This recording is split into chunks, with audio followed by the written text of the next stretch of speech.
Previously on Mirror Musings Mystery Theater. The name's Skillet. Douglas R. Skillet, Private Eye, Gumshoe. And this is my caseload. It was definitely Thursday. A case hadn't come across my desk in over a week, when a dazzling dame, Florence Chamomile. walked in and hired me to find her husband's killer. A man she found at Bucket of Bones Butcher Emporium, the seediest shop in the seediest part of town. I checked it out and was introduced to a suspicious fellow named Sam, an international weaponry hobbyist, who didn't know what an elephant was. This was important as Florence's husband was still alive, on account the killer had botched the job, running the fellow down with a Buick instead of an elephant as originally planned. I tailed Sam to the third floor of a modest brownstone tenement where instead of a killer, I found Florence herself. Turns out she lived in the same building. She seemed nervous when I invited myself in. An open door off the living room led to a dark space she didn't want me poking my nose around in. She pressed me about the case, and when I didn't have any answers, I excused myself to the washroom. An odd little water closet with elephant soaps, elephant curtains, elephant towels, and a perfectly proportioned pachyderm etching on the vanity mirror. If you stood just right, it turned you into one. Florence had said her husband was an elephant aficionado, but this seemed kind of creepy. When I stepped back out into the living room, Florence held out a stiff drink and a wide smile. My suspect no longer on my radar.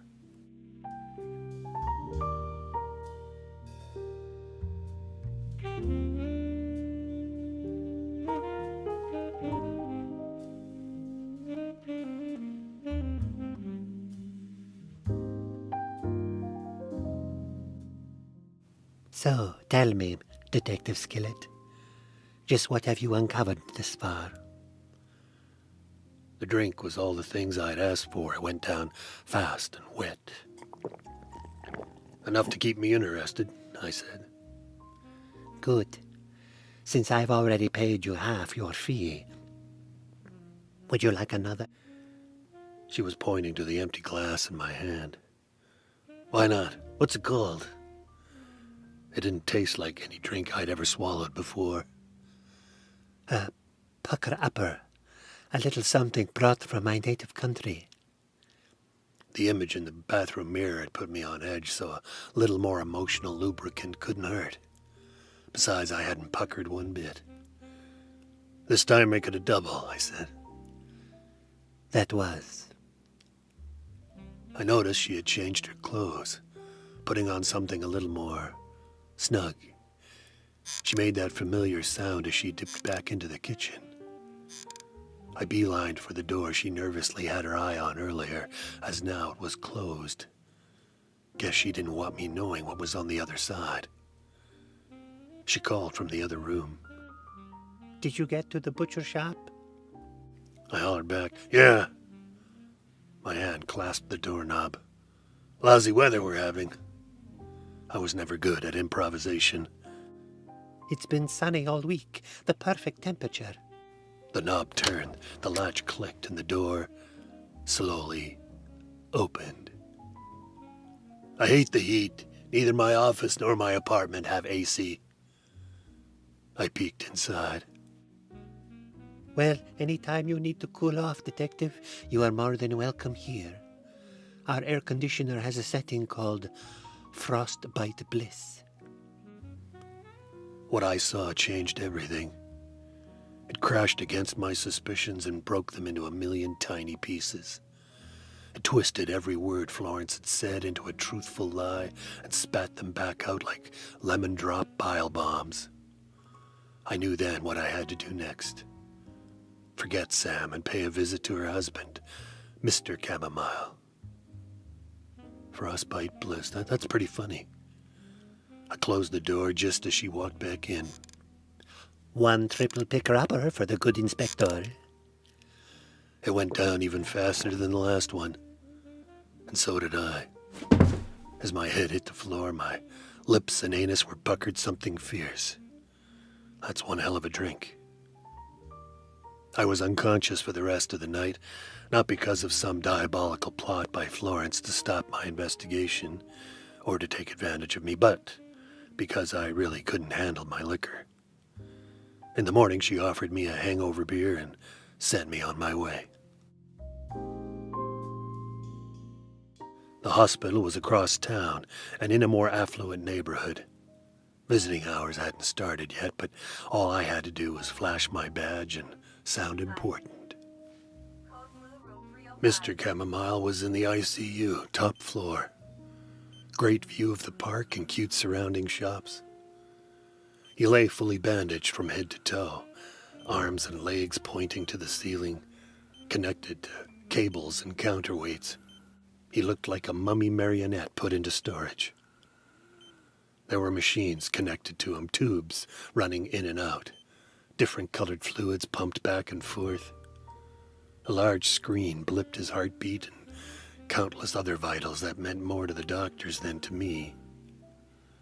His eyes were closed, so I leaned in and whispered softly, "I'm Detective Skillet." He snapped awake. "Your wife hired me to find the man who did this." If the eyes are the window to the soul, Mr. Chamomile's glazing started to run, and then he started to mumble. I pressed my ear close to where I thought his mouth should be. The police report had said he had been run down pretty hard, so his mouth may have moved some. "What is it, Mr. C? What do you so desperately need to tell me?" All nurses to the nurses' station. Buick. All nurses to the nurses' station. That was the car that hit him. We didn't know much else. His lips kept trembling. Robin red. Yellow racing stripe. Nicely polished. License number. He started to tremble. He seemed to be going into some kind of shock. Have you seen an elephant fly? I've seen a horse fly, a dragonfly, even a house fly. Yeah, I've seen all The doctor came in next, stuck a needle into one of Mr. Chamomile's tubes, and Mr. C just floated away for a while. I pulled the doctor off to the side and asked a few questions of my own. The car did extensive damage. The face was unrecognizable when he arrived. We believe he's also suffered alterations to the functional ability of his brain. As we do not know what kind of man he was before the accident, it is difficult to determine the extent of that change. Did you get that? 'Cause I didn't. I asked him, was there anyone with him when he was brought in? There was a woman. She claimed to be his wife, but she didn't stay long. Has anyone else been to visit? He thought long and hard. About every third day, a gentleman comes in. Rotund fellow, unclean, never gave his name. How much longer will he require your care? The bandages come off in a few days. We might be able to get him home in a month. He is going to need extensive physiotherapy and other cognitive testing, however. I thanked him. Finally, some straight answers. This won't be the last time you meet me, Doctor. I understand. Good day, Detective. My next stop was the petting zoo itself, the scene of the crime. And if my hunch as to who the killer might be is correct, he may be there already, waiting for me.